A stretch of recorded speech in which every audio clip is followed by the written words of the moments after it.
the count of 3, let's clap. 1, 2, 3.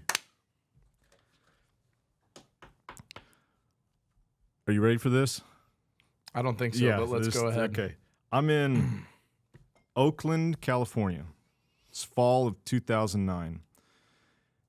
I'm at CrossFit One World. That is the gym of Freddie Camacho is his name. I'm there for a tryout. I'm there to try out for being on seminar staff. Now, back in the day in CrossFit, that was called your level 2. But at this, and I didn't realize it going into it, it's one day of instruction where you just get verbally accosted to let you know how terrible you are at coaching. And then the second day, it's an evaluation. I went into this after 6 months of being a CrossFit affiliate, and probably similar to most people, the level 1 experience was very impactful. And so right after doing the level 1, I realized, like, hey, I want to do that. So I'm in Oakland, and I go through this first day, and it's not going well.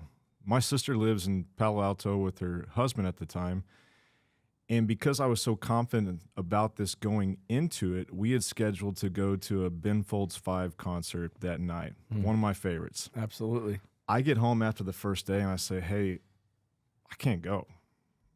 I got to study CrossFit. And my sister's a little confused. She's like, okay, well, we're still going. And like it's the SAT the next day, I'm staying up late. I'm going over progressions. I'm thinking about what I'll say. And day 2 rolls around, and the mood is very different. It's me and 30 guys, and these people there, Nicole Carroll, Adrian Bosman, they've gone from this, joking, familial attitude to this very strict evaluation. Get to the end of the day, and it's like, you ever seen the movie Flashdance? Probably not. Sure haven't. At the end of the movie, there's a scene where it's these instructors, and they're sitting there with like their notepads, and they're just writing notes.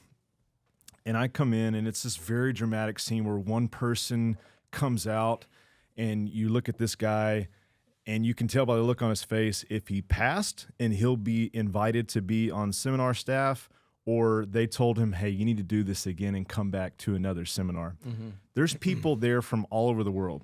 There's 4 guys out of 30 that are from Australia. And each one of those guys that comes out, you look at him, and the look on his face is like, I didn't make it.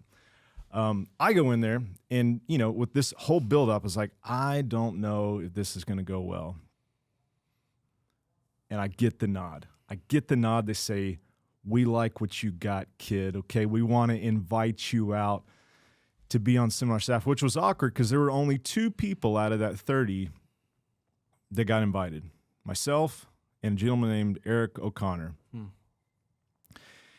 And all they promised was, hey, if we need you, we'll call you. It was very informal at that time. Mm-hmm. A few weeks into the future, I get a call, and they say, hey, we just happen to be doing a seminar in your backyard. Show up to the Dallas Police Academy, 8 a.m., and we'll tell you what to do then.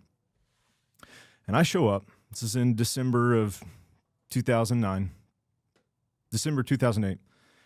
And I look to my right, and it's Jolie Gentry. The year before, she had won the CrossFit Games. No. Yeah.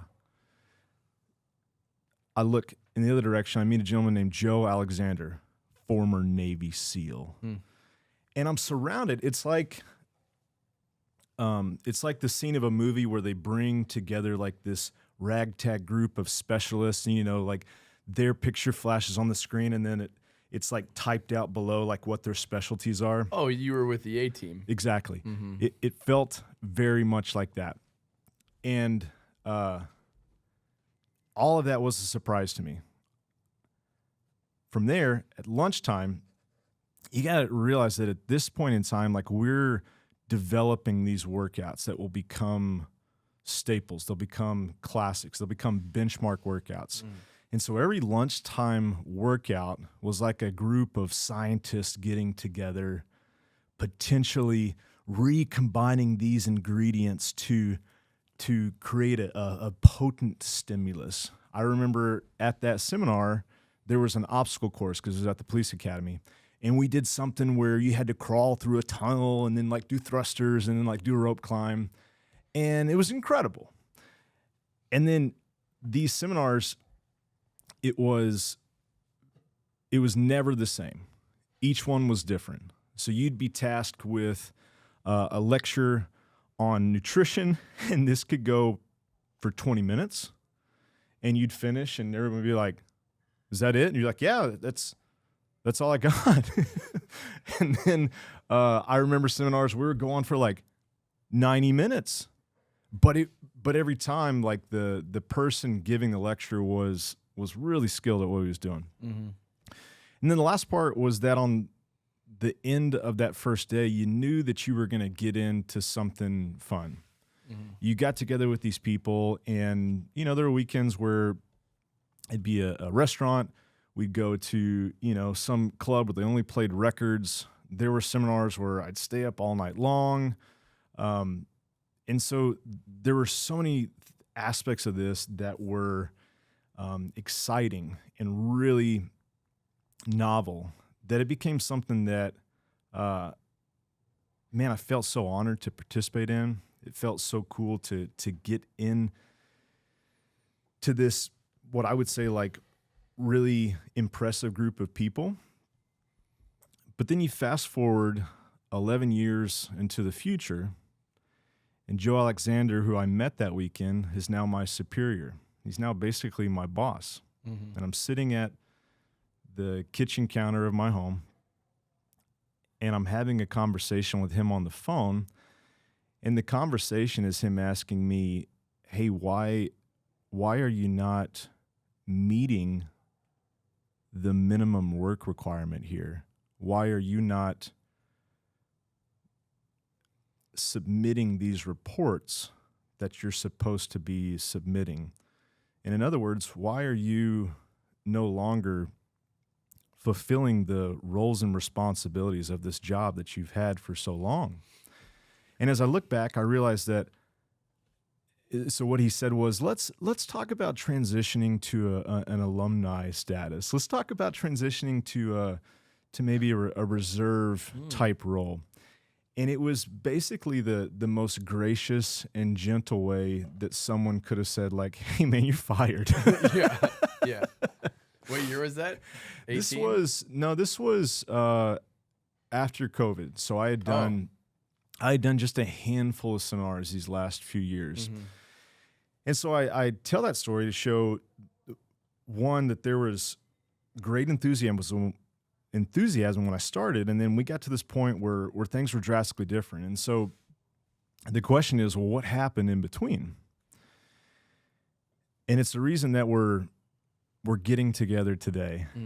Now, some of the things that happened in between is that it went from this exciting exploration to something that was very established.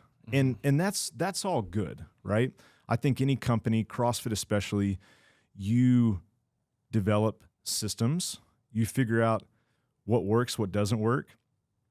There was a rule that was established that you couldn't jack yourself up so bad during the lunchtime workout that you couldn't actually perform your duties in the afternoon. That rule didn't come out of nowhere. Mm-hmm. It happened because so many times somebody had to like take a knee in the breakout presses group, or like they're giving a lecture and it's like, this guy's like fumbling over his words. Like he's still messed up. Yeah. All that I don't think is really the point. And I don't want to blame the development of these seminars as the reason that I fell out of love with it. What I believe is that I got two things: other priorities. It got to a point where I realized I was one of the few that actually owned an affiliate that was still doing these seminars on the weekend. Most people had transitioned to this full time. Also, the stages of my life changed. I was married with no children when I started this. And then by the end, things looked a lot different. 3 kids. Leaving for a weekend had a much different connotation. But the thing that made it really hard to exit gracefully from this when I should have is because I had gotten really good at these seminars.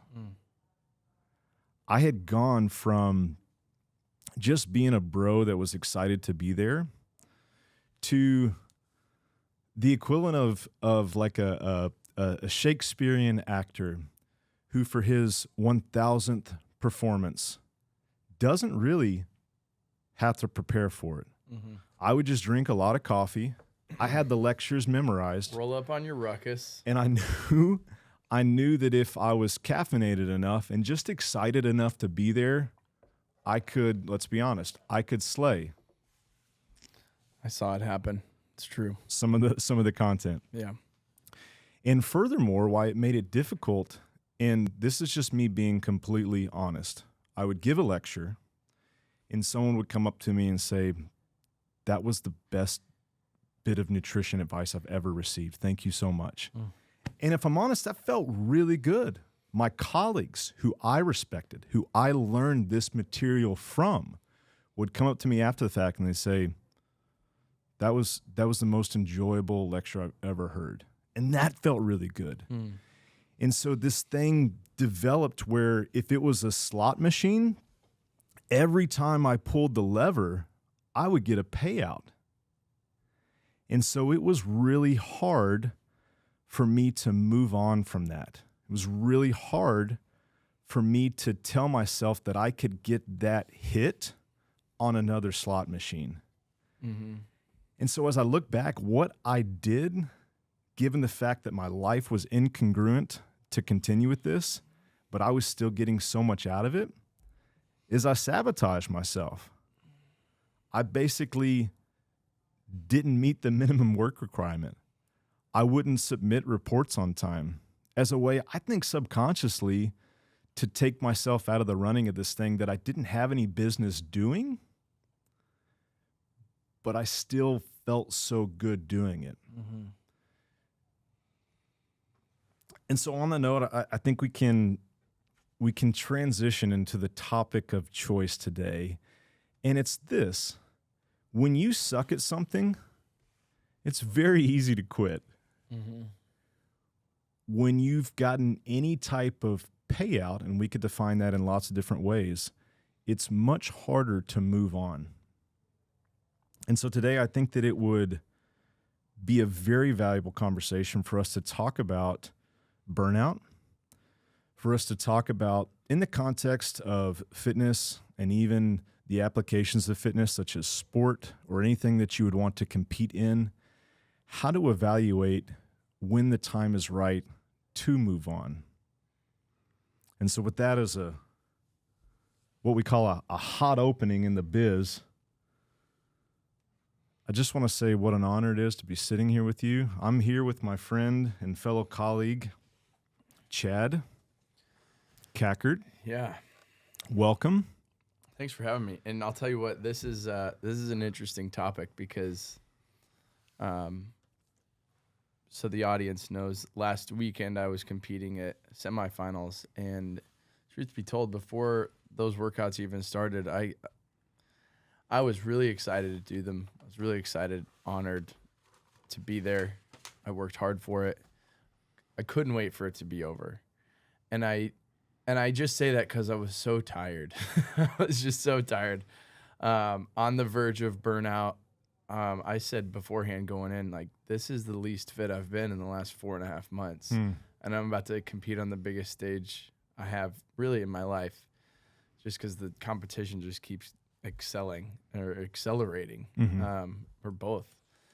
But it just takes so much to compete at that level, and you want to do well, and now it's broadcasted, but at the same time, it's just like, all right, the final push, and then I'm going to take a breather and then reevaluate if this is something that I even want to do.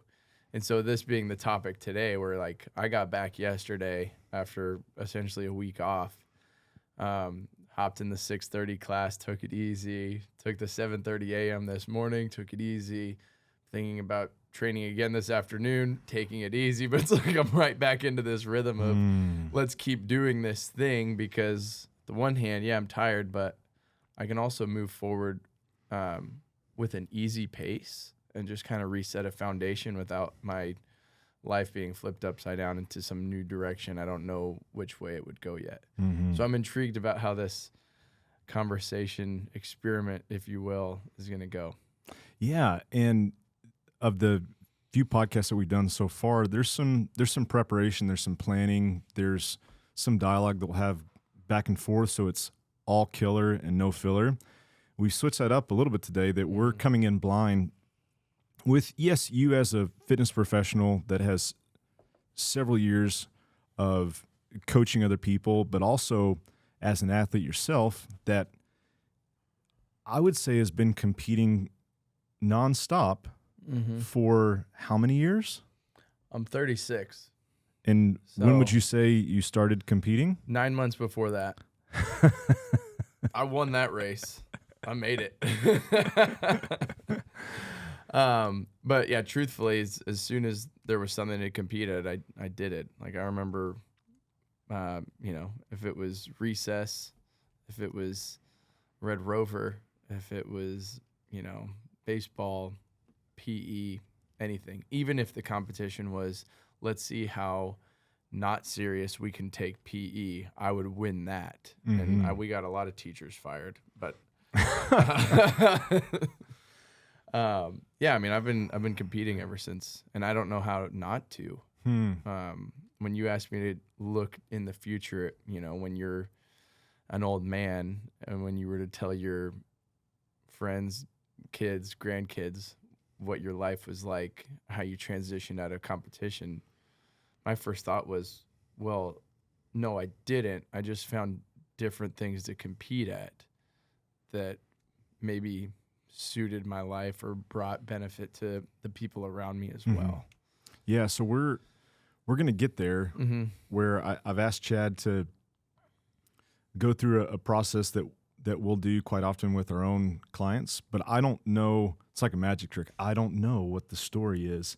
And so at the end, we'll go through that, and we'll switch gears. Instead of talking as colleagues, we'll actually role play, and we'll pretend, so to speak, that I'm in the role of a guide and you're in the role of a participant. But before we get there, I do think it's always helpful for me to talk about what some of these terms actually mean, because you can use a word like burnout or or transitioning, and that can mean different words to different people. So when we say burnout, a great street version of that, clinical definition would be that you're feeling overwhelmed, and at the same time, like there's nothing you can do that could meet the standard of what you want to participate in.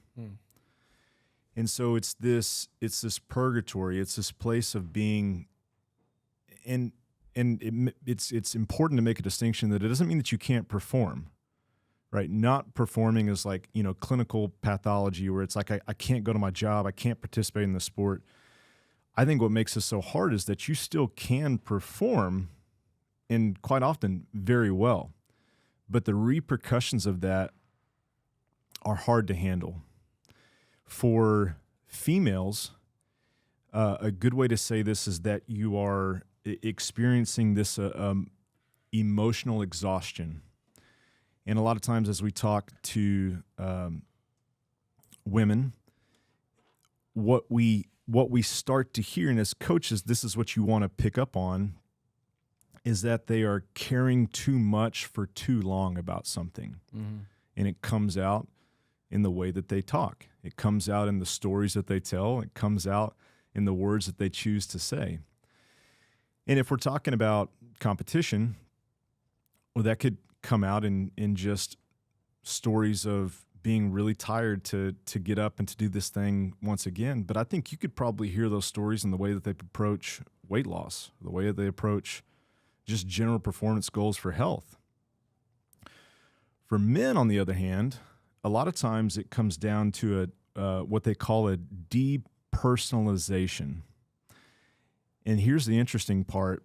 It means that there is a depletion of caring, empathy, and even compassion, not necessarily in the job that they're tasked to do or the sport that they're playing, but it bleeds over into other areas of their life.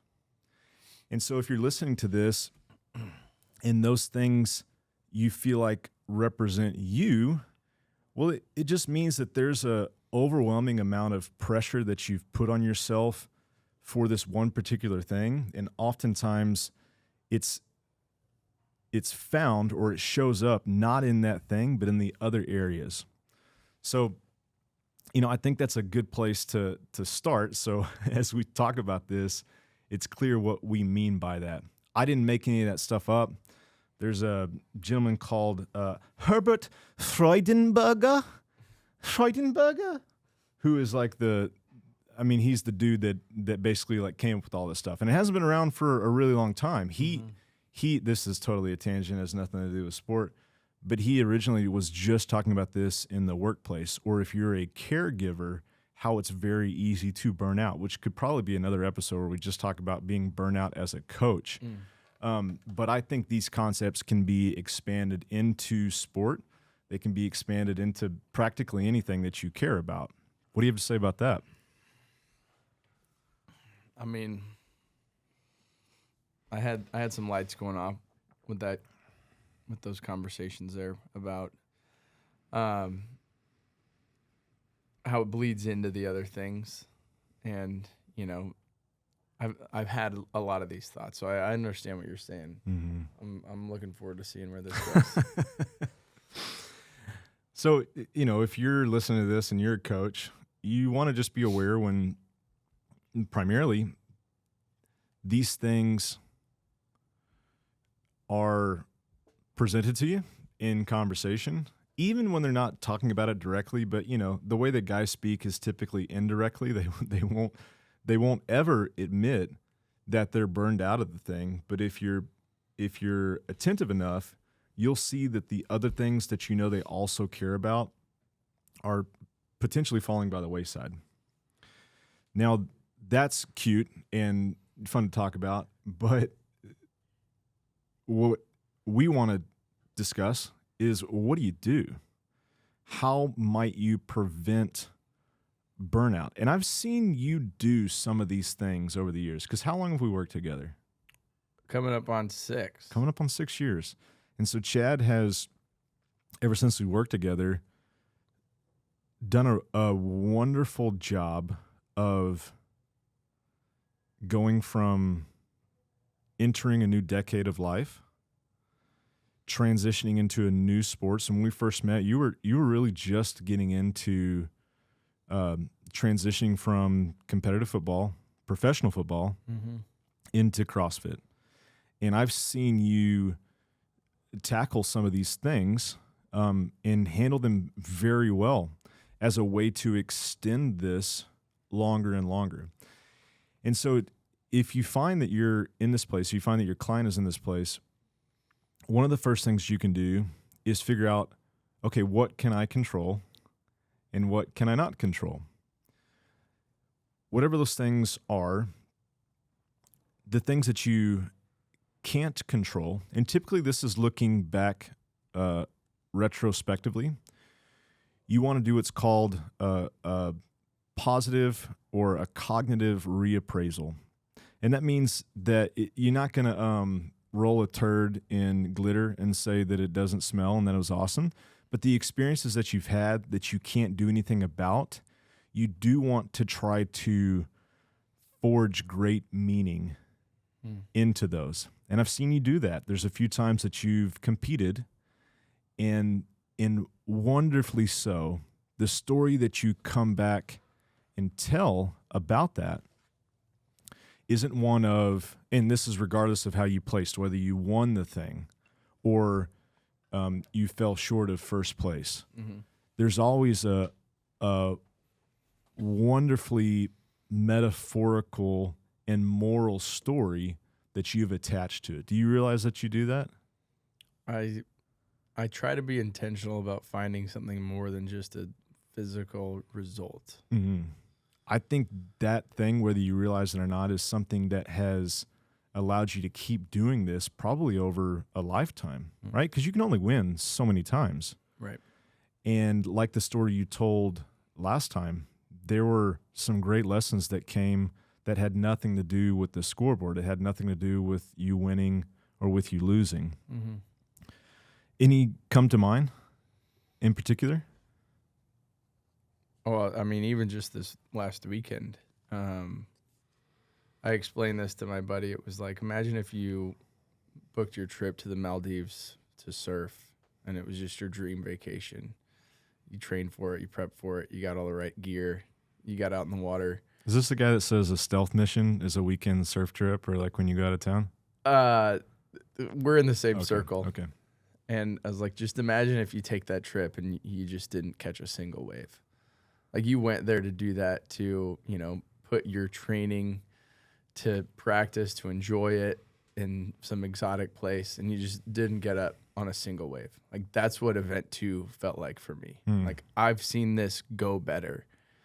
And I'm not normally in a position where things don't go to expectations. Like, I trained that workout and was able to get through it, and like, I knew my score, where I would have got. Mm-hmm. But when I was in the middle of that workout, I'm sitting there failing reps, attempt after attempt. I don't know what's happening, and I know that there's the devil on my shoulder that's like, make sure everyone knows how pissed you are. Like, make sure that, do something that explains that you can do this, just not right now for some reason. You know what I mean? And on the other hand, I have to say, like, hey, I came here to have fun. Something's not going my way. What kind of character do I have? God, good. And this is all happening, and it's just kind of like, I should smile. And then I kind of look up, I was like, I don't feel like it. But I'll just stay focused on what I'm doing. I'll look at my fans or my family and make sure they're not crying or worried about me. Just kind of like wave at them. And that's how that went. And I saw Boz on the way out, who wrote the workouts. And I said, that was a great test. And I wanted to put my head in a corner, and I wanted to be alone for a little while. Instead, I just walked backwards on an air runner and just kind of thought about it for a little bit. And I was like, you know what? Just moonwalking on an air runner. And the thought I came to was, it's been a long time since I've and my first thought was, this is silly. It's just competitive exercise. What's the big deal? It's just a pride thing. It's just because this is on TV. You know, people are watching, and you didn't do well, and that's frustrating for you.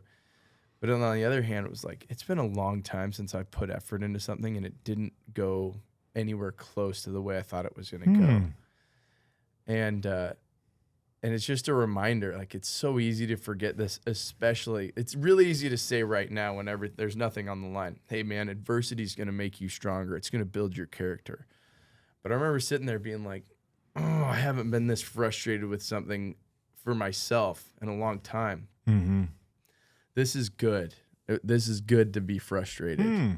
And I don't know if that's going to come to fruition in the way I train for the next competition, or if it's just going to be a reminder that, like, hey, maybe I'm a little quicker now to see the benefit, or at least understand, hey, this is hard. It's good to be frustrated, because that's going to catapult you somewhere, rather than just come up with a list of excuses on why the competition didn't go your way. God, that's so good. I want to deconstruct that a little bit, because in there, you said so many things that I think people can learn from, not even necessarily to do with athletics or competition. And so when we feel, I wish there was a better word than overwhelmed, but let's just say that, right? When something's happening that makes us feel overwhelmed, we have the ability to reappraise what it is that we're experiencing, and you did that, right? Mm-hmm. we have the ability to plan differently. Sometimes that's right in the moment. Hey, I have the strategy within this thing that I'm competing in. This isn't working. I have to change it. Here's a great example. Okay, my hip hurts. I can't do a full squat snatch, so I'm going to have to do I scaled a workout in a semifinal, essentially. That's how it feels. I did a split snatch. And you had to come up with that in real time as a way to continue. Right. And that's a skill, man. That's a skill that I don't know if you appreciate, but what you just said, there's books that instruct people how to do something that you just basically figured out like on the spot. So those two ways of planning and then reappraisal, they're great ways to recalibrate effort. And some of that's around things that you can control and things that you can't control. Mm-hmm. Hey, I can't do a full squat snatch. It's out of my control. Here's what I can do. Mm-hmm. Secondly, it's redefining the expectations that you have. You said a few things in there that you in the moment redefined what it meant to win. Mm-hmm. Without a lot of thought, most of the time people say, well, I need to get first place in order for me to win. Mm-hmm. But I've heard you say over and over again, hey, the win is to be able to do this. It's to be able to show up and have fun. Mm-hmm. It's to be able to show up and to show people that my identity isn't based on this alone, but I've been given this gift, and so I want to show people that there's a different way to navigate this, mm-hmm. and the scoreboard doesn't mean anything. That is this thing, right? It's recalibrating what it means to win. And then secondly, as we're thinking about the expectations of what we're doing, it's also recalibrating what it means to fail. Mm-hmm. And you said that as well. Like, hey, if I were to go and sulk in the corner, like that's a fail. But me deciding to immediately disrupt that pattern, moonwalk on the air runner, mm-hmm. that's saying like, hey, this thing that I said was ultimate failure, I've now avoided that.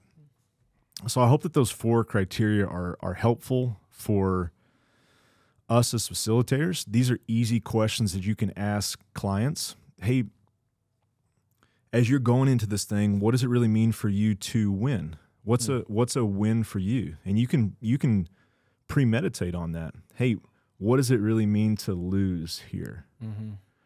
Does getting last place really mean that you lost? And these are big, more or less like existential questions, but it's a way, because ultimately, most of the time, we're going to fail, right? Most of the time, we're not going to be the clear-cut winners. Mm-hmm. But if experience is based on that binary code, we're going to be really disappointed a lot of times. Right. But this thing that we're talking about, human experience and deriving meaning, it's not black and white. And it is relative. And I think you've done a really great job of that by expanding, probably over a lifetime, what it means to win, what it means to lose, and how you might find some great satisfaction despite those ultimate metrics. Mm-hmm. What do you think about that? I mean, similar to the conversation we had last time I was here,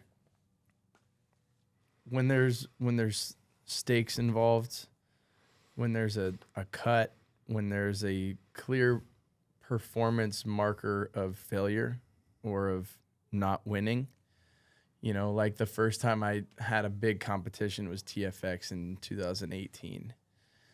And I got 11th place, and they made the cut for the top 10 in the final event.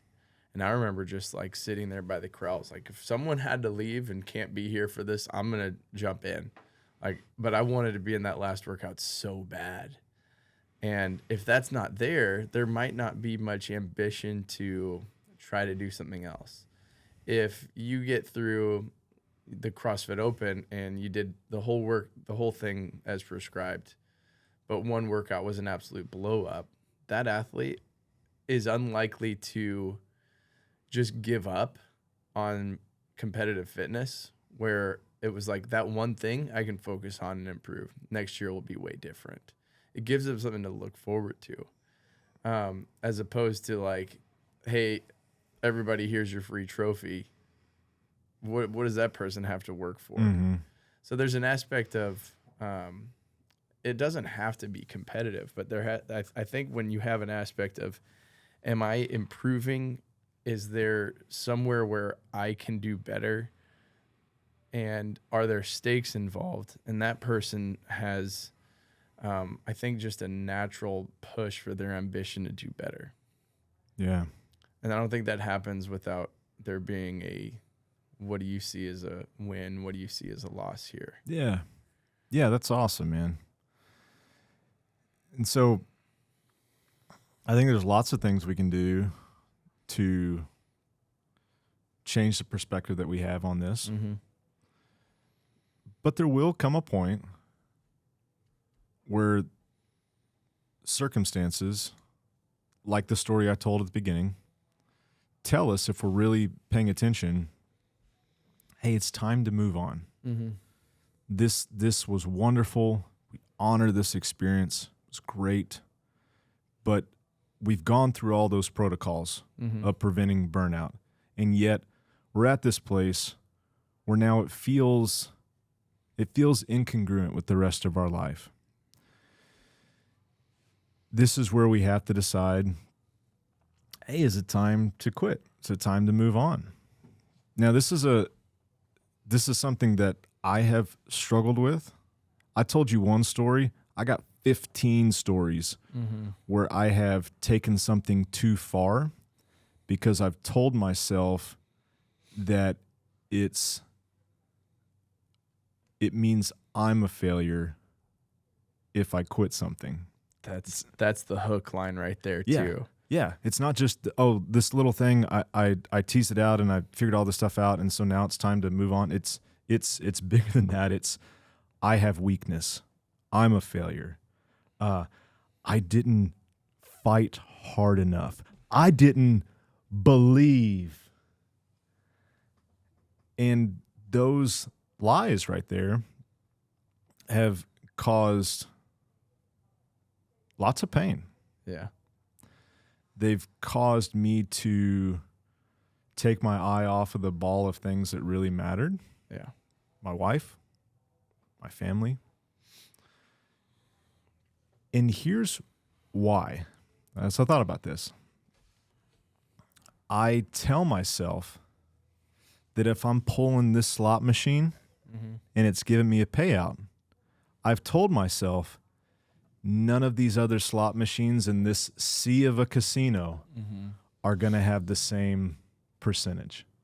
There's no way that these things, and they're good things that I love from this, that there's no way that I could get those in any other way. And so another way of saying that is I've told myself that the resources are very scarce outside of this one experience. And so I asked Chad ahead of time to write out the story of what it might look like for him to transition out of competitive fitness. And without any spoilers, I want you to read that story, if you don't mind, if you're open for it, if you're available. Yeah. I'm going to read the story, but I don't think it's going to be anything you were expecting. Okay. I really just put myself in my shoes as a old man. That's great. So we'll just say this was like decades after I stopped doing competitive fitness. I don't know what else I'm doing, but I just tried to put myself on the other side. The ultimate guide. Like, if I could be the wise old man, these are the shoes I'd be in. Awesome. You want me to read this word for word, or it's not too long? Yeah, read it word for word. All right. I haven't read this since I wrote it last night. Here we Good. go. Even better. Okay. My grandson and I were taking one of our annual trips to a hidden lake in Central California. The lake was hidden by dozens of tree species, giving it its unique smell, which was my trick for finding it. A combination of palm, pine, maple, oak, and hickory is what gave it away. It was in the mid-2050s when you could still spot the rare wild eagles in their natural habitat. My grandson especially loved the way the wind jumped over the mountain peaks and danced through the trees.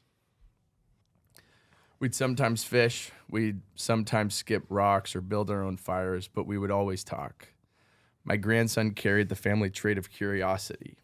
He loved to learn and wasn't afraid to ask questions. For a young teenager, he was a great conversationalist. He was curious this trip about why most of his friends' grandparents were in homes or being helped around everywhere, while I had no problem going about life like any of their fathers. They all say it's just part of getting older, but you're older than most of them. What did you do that they didn't? I answered him, I did what was necessary. And what's necessary is training your mind and your body in that order. You can have a strong body, but a weak mind makes it reckless. You can have a strong mind, but with a weak body, it's subject to manipulation. The mind has the final say, but a weak body can influence it and wear it down. Yet a strong mind can still overcome this. You must train the mind first, and you must understand that a strong mind that controls a strong body creates its own path. You've seen the trees, the birds, and the lake. They all hold beauty in their own regard. But when the wind blows through them, the combination can strike awe. The bird can hold steady, motionless in the breeze as it hunts. The trees wave and sing songs, and the smell intensifies and can take you places. The water laps and whitecaps jump wild enough to move the boat we sit in. What you see is the image, the physical, but the true power behind it is the wind. The power behind your strength and your image is your mind. It's hard to see in this world where the physical image, rather than wisdom and prowess, influences status, but eventually true image is revealed. Wonderful. Thank you. The question I have for you, what does that make you feel when you wrote that? What does it make you feel now that you've read it? First, it establishes a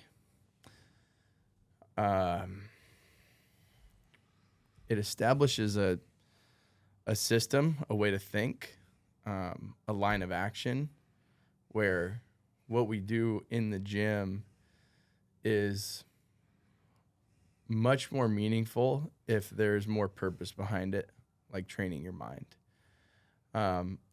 Even as I wrote this last night and reflect on last weekend and all the physical stuff I've done with my life, what I would really put in the category of a loss is if I'd have, excuse my French, if I'd have lost my shit.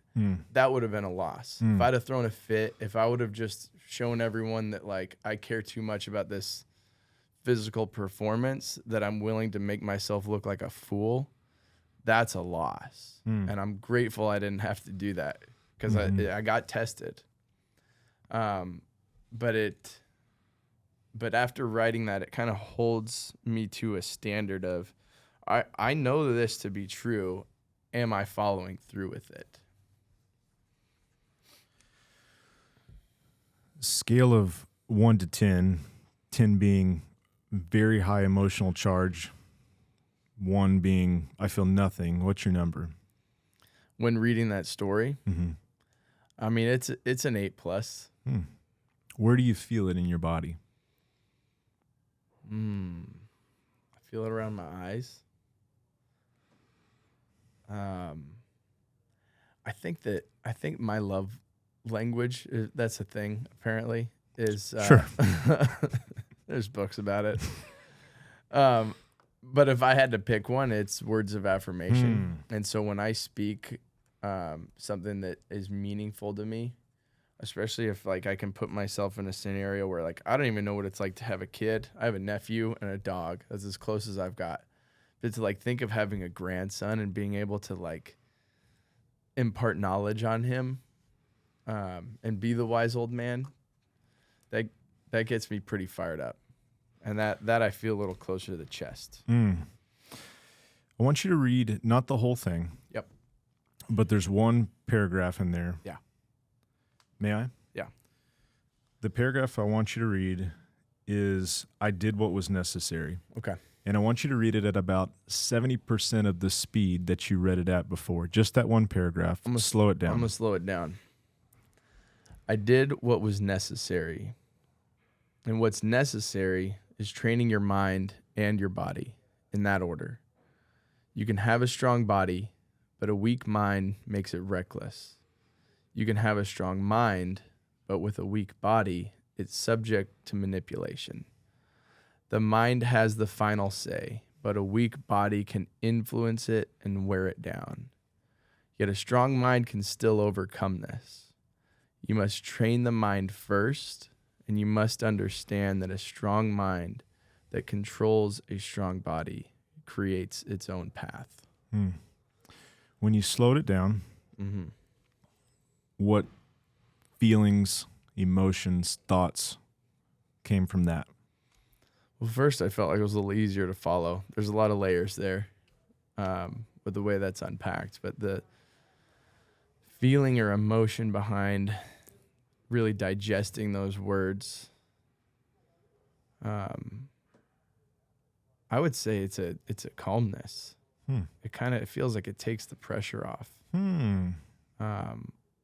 The metric is no longer about performance. It's about learning.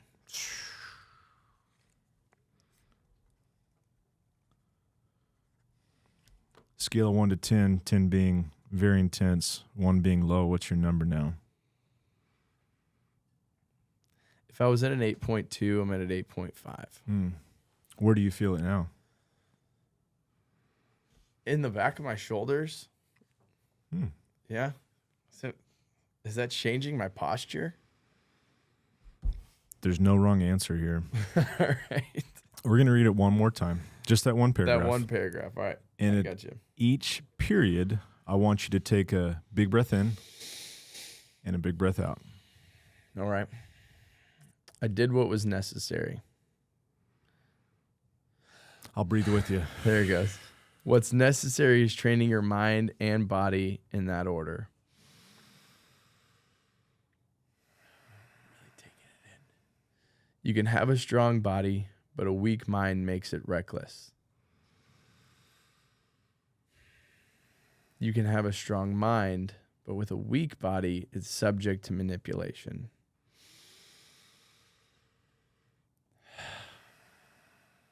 The mind has the final say, but a weak body can influence it and wear it down.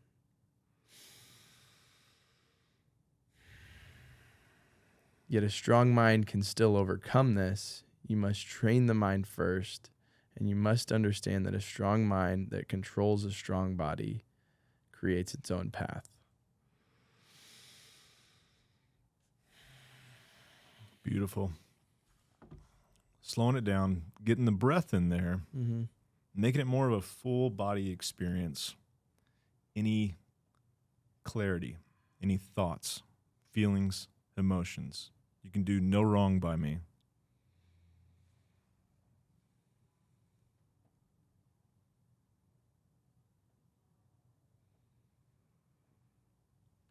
Not yet. And it could be the environment we're in, where I could see if this were a practice, whether it's just one-on-one or if this was a solo practice at home. I feel like my mind might be able to venture off a little bit. That's great. And maybe that venture would go towards realigning priorities. Like if this is something I envision in my future, there's a lot to unpack there. Like that old man has such a connection in nature that he can smell a location that can't be found on a map just because of the rare combination of trees. So that man's been outside. That man's also started a family that has started a family. And if that's really what I envision, there's nothing about that physical except for this man is still capable and is not he's not being pushed around in a wheelchair, despite the injuries, despite the long list of physical adversities in his life. This man also has time to spend with his grandson one-on-one. Mm-hmm. So that's kind of helped me unpack what else I might have thought of on my own is, if I were to realign my priorities, how do I make time for things that develop those skills? And it might be fair to say that being able to spend time outside of a work environment is a skill. Might be. Yeah. Thank you for sharing. Yeah, absolutely. Thanks for making me do that. Yeah, I mean, thanks for asking me to do it. Well, we'll give you a little chance to breathe, because I know that is weird having cameras on to share that. And to deconstruct that process that we just went through, it's a combination of several things. There's a therapy practice called EMDR, stands for Eye Movement Deconstruction Rehabilitation. It's taking a story, it's doing something with your eyes that typically has something that's very close and very emotionally charged, and creating space and distance. That specific protocol is from a wonderful human being called Mark England that takes stories and through writing them down, slows it down. Through slowing it down, it further creates physical distance away from that thing. And by adding the breath in there, it just further accentuates that. Why do we need that? Well, so we can make observations about something that, one, we possibly, in the case of this future, hypothetical, we may never thought of. You can do this with things that are happening to you right now. You can do this in the real, I think, juice is looking back in stories that have a really strong emotional charge, from, little things that have happened all the way to big T traumas that have happened. So this process and the feedback that you give me asking those three questions of, hey, what are you feeling? What's your number? And where do you feel it? Are just ways for us to start to connect our whole physiology to this. And like a great game of improv, I'll never say anything in that process to discount anything that you say. So it's always yes and, I can't think of anything. Yes and. Oh, I thought of this. Yes and. Oh, the story's not really about competing. Yes and, right? There's no wrong moves here. And I feel like we don't give ourselves that opportunity very often just to sit with something. Now, that may not make for great television, but in the art of coaching, that's a skill that I think everybody needs to get good at. It's just being able to sit with somebody, not necessarily have the answers. I haven't said anything in that process that's informative or educational, but I've learned a lot by you just sharing that story. Would you like to hear some of the things that I wrote down? Yeah, but before you do, I also feel like if we were to cut right now and be like, hey, that's our time, I'll shake your hand and leave. Like, man, Spencer's really good at helping me discover what's important. And you didn't say anything. Didn't say a single thing. That's great, man. And I think that's redefining what it means to be a coach, right? It's like, I didn't have some magical answer for you. I just asked some good questions. Yeah. Questions pull, answers push. Yep. But some things that we can wrap up with is, I heard you say that there's a standard that you want to live your life by. I heard you say that these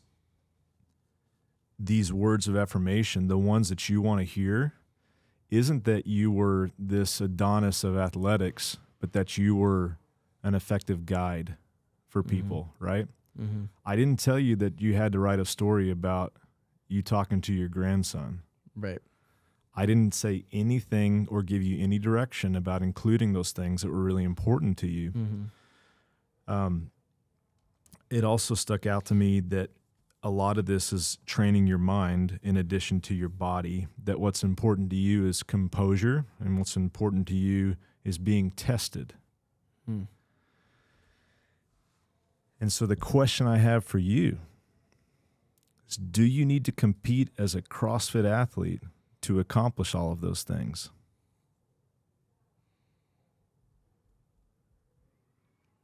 No. Is it okay for you to continue to compete as a CrossFit athlete so you can scratch all of those itches? Sure. Yes. Ladies and gentlemen, there's 4 additional questions if you would want to take somebody through this process that I think are really valuable, and this is what we'll end with. The question number 1 that we've already asked are, what are the benefits of continuing this activity? What are the benefits that we get out of continuing to compete, continuing to be on seminar staff, continuing to fill in the blank? And off the top of your head, what are some of the benefits that you get? We've said some of those words already, but rapid fire, what are some of those things? One of the first things that come to mind is travel experience. Luckily, I've been able to go to Australia and Argentina and see places I never would have if I was not CrossFitting. Is there ways I could have gotten to those locations otherwise? Sure. But the way they worked out, I wouldn't have them any other way. This last weekend, I got to have my mom and dad together, and people I care about from Canada came to visit, and I got to see friends that stepped into my world for a little bit that may not know a lot about what I do all the time. So really, it's a lot of experience that I get out of it. That, you know, if I weren't so fit, there's other ways to do that, but I enjoy being able to like put myself on a stage, be forced to perform, not forced to, but get to put on display the training I do. Where if I wasn't so fit, there'd be other ways to do it. You know, it might be a fly fishing trip in Montana with the guys. It might be white water rafting, or like just learning to do something new. And that's a lot of why I do this, is because coming out of football, I didn't know how to snatch. I didn't know how to pace workouts. Like all I've done was sprinted and lift heavy and try to not get hit by people. And so there was always, just like you were saying, there was this novelty. There was always something to learn. And now at this point, it's like, okay, I've learned all the tricks. And I can adapt pretty quickly if they change the rules of the game or the tricks. But eventually, you're going to get this urge to learn something new. And I think, you know, I'm making this discovery right now as we're speaking. I think Amazing. that the next step is when I feel like I've checked the box of, all right, have I become a competent fitness athlete? Yeah. Can I let go of maybe those 1 rep maxes and maybe not ever achieving more in this movement or that? If it's at the cost of not learning something else, I can let go of it. What that next thing is, I don't know. So I'm going to keep grinding and keep enjoying the journey. Like I've got NorCal Classic in September where my dad will be. It's going to be a good time. Like I'm looking forward to those things. But once I find the next thing to learn that becomes more important or even just more entertaining, and I think that's an okay thing, then I'll be okay hanging up the pads, for lack of a better term. The words I heard for the benefits of continuing are the travel experience, family, friends, performance. You're a kinetic thespian, right? You do really well. I've seen this. You do really well when the stakes are high. You do really well when there's people that are judging you. And that's pretty uncommon. I wouldn't say I'm one of those people. Can I put that on my business card? Kinetic thespian? Yeah. Okay. You heard it right here. There's an entertainment aspect. There's a novelty aspect. There's a learning aspect. Yeah. And so the next question, and you don't have to necessarily answer unless you have something just right on the cusp, but are there viable alternatives? And you've already said a few. Are there viable alternatives where you could experience all those things outside of competitive CrossFit? Absolutely. Yeah, I think that's just normal life. But I would want to add stakes, and that goes back to like the misogi thing. Yeah. That we're talking about. So there you go. Yeah. So these 4 questions are: what are the benefits of continuing this thing? Mm-hmm. Number 2, what are some viable alternatives that could still check the box? And we've already said this, but question 3 is: what are the ways that we can link that to things that you care about? And so if we can come up with misogis, if we can come up with experiences that include family, include friends, include travel, include novelty, include entertainment, include the ability to perform,